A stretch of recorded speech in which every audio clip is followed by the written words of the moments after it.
Hello, I'm Gail Clutton. I'm Corey Garrett. And I'm Dorinda Milam, and we're going to present our analysis of the diversity case study about Miss Thurston and her class field trip.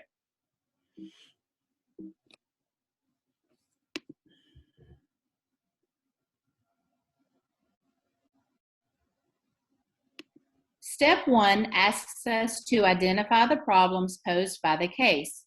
Question 1 asks if Ms. Thurston's frustrations with the accommodations provided for Justin were equitable or not, but could they have been equitable with a little more thought and planning? Some additional problems include adding a new student to the class just before going on an experiential field trip. Ms. Thurston was assured proper accommodations were in place at the facility, but they were not. Park rules excluded Justin, but this was not known until the class arrived at the venue. Only one student was excluded as a result of the park rules, and that was Justin. Ms. Thurston was unable to include all of her students, which was the opposite of what she wanted for them. And the park thought they had established equitable alternatives for patrons that were not able-bodied.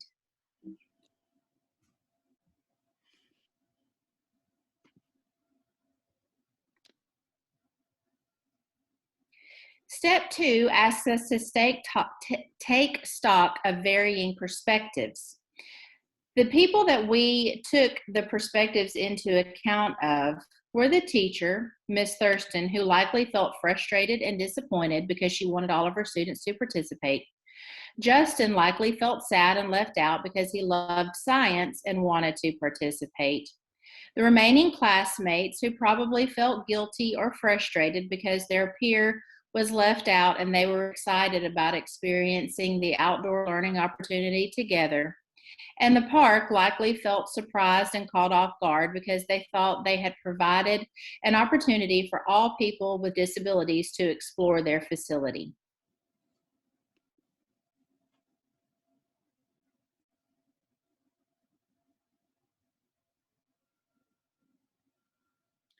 The case analysis asked us to do in step 3, consider possible challenges and opportunities. We also felt like this section of the process answered a couple of questions in the second group regarding whether it was Ms. Thurston's responsibility to provide a hike experience to most of her students, and whether or not one student was excluded, and also about looking for different opportunities to include all of our students. So our possible challenges were that the teacher, as we said, wanted to provide an experiential learning opportunity for all of her students. And with the exclusion of Justin, who couldn't walk along the paths because the rules told him not to, that he was going to be excluded, and his love of science would be discouraged by not being able to participate. We also talked about this possible challenge of helping Justin identify some possible solutions that would work for him. We also talked about the ability to provide adult chaperones for everybody on the field trip. As you know, when you take a group of 6th graders, you have to have adult chaperones, and now we have to split the group. So providing an extra set of adult chaperones might prevent us from doing that, or providing a challenge. Keeping Justin safe. Justin was using crutches and might encounter some difficulties in walking paths and taking a hike. In addition, the park rules prevented him from going into certain areas because he had mobility issues. So that was going to provide a challenge. The biggest challenge of all would be making this trip into a teachable moment, not only the science portion, but the equitable provision of accommodations for a student with challenges.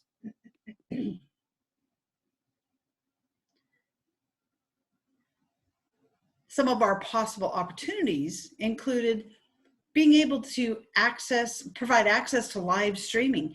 Maybe social media could step in and help provide equal opportunity. A virtual field trip of the actual hike the students were taking could be used using technology and current apps. Maybe we could ask for patrons with mobility issues to be allowed allowed access to the new garden with its smoother paths. One of the opportunities that could be presented was maybe the park needed to provide some touchable plants to allow patrons to experience a kinesthetic interactive type of trip instead of being able to take the hike. In the future, the park might consider providing some rugged all-terrain wheelchairs to allow a student like Justin to take a hike with the rest of his class. Perhaps the park could provide an action camera that another student could wear while they were hiking so that Justin could see everything that the other students saw.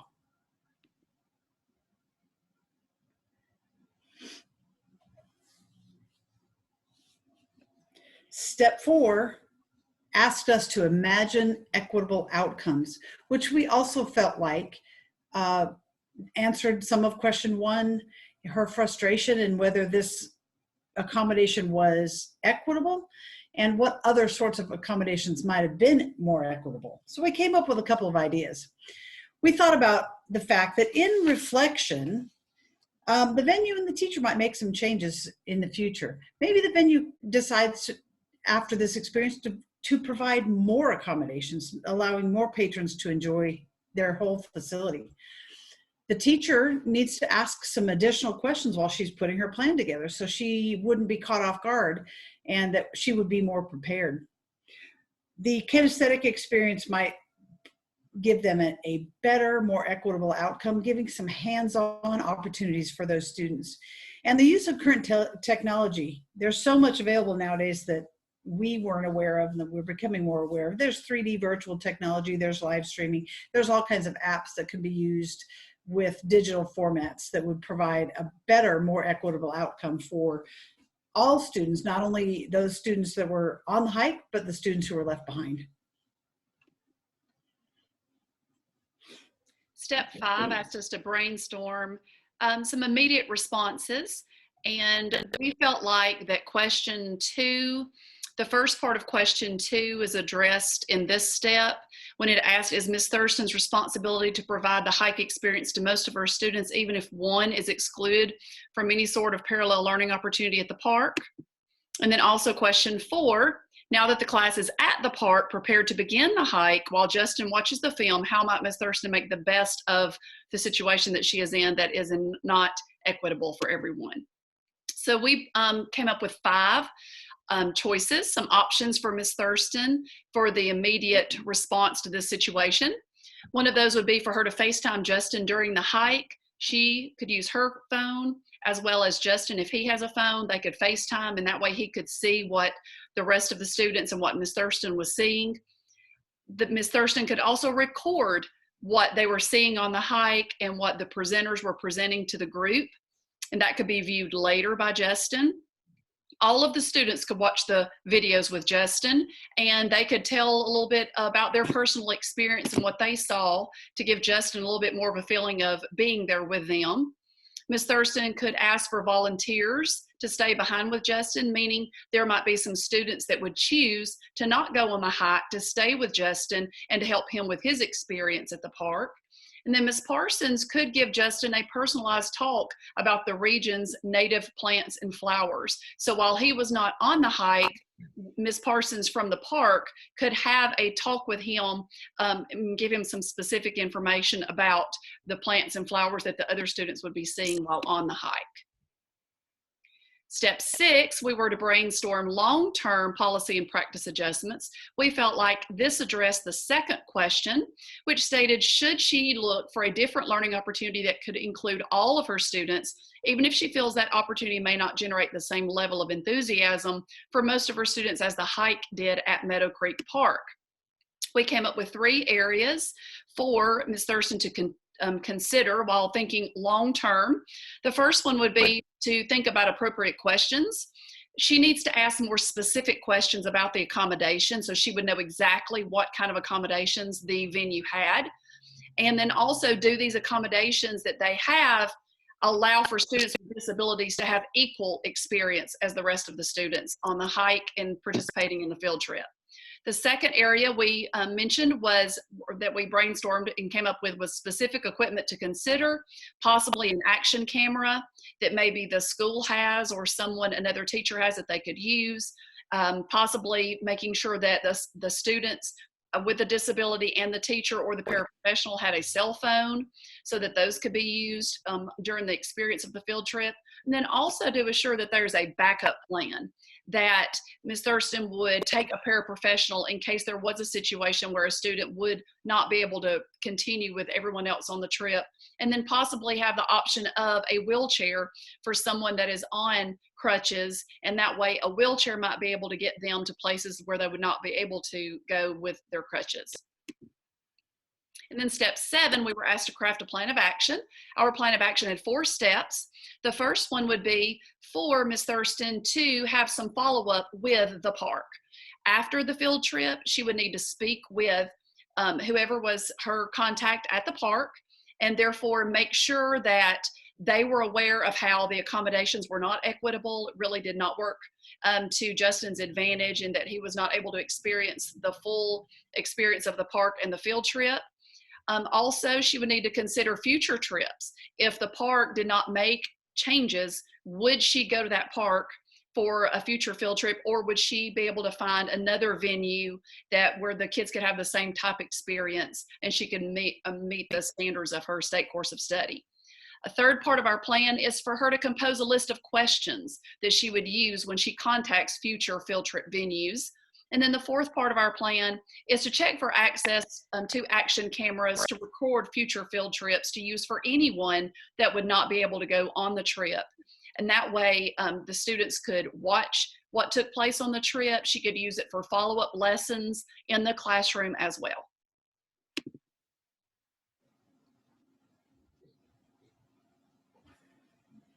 And to conclude our analysis, we wanted to further answer question 3, which asks how Ms. Thurston could make this a teachable moment for her students without making Justin feel uncomfortable. And to do that, she could talk about respect with all of her students, and she could give respect by talking with Justin before addressing the rest of the class about his experience and his exclusion from the field trip. That teaches respect to all of the students and allowing them to really think from different perspectives. This also brings into play the safe place, the safe learning environment that is facilitated in a classroom and then taken out into a field trip experience. And then it allows all the students to feel safe to express their concerns and their ideas. And then finally, the students, along with Justin and Ms. Thurston, can express their points of view and how the field trip made them feel in general with how Justin was treated and the other students were treated, and how they could perhaps help the facility improve their experience for other students and schools that may come and explore their facility and explore the field trip opportunities that they have there. Thank you for watching our presentation, and I hope you enjoyed all that we had to say.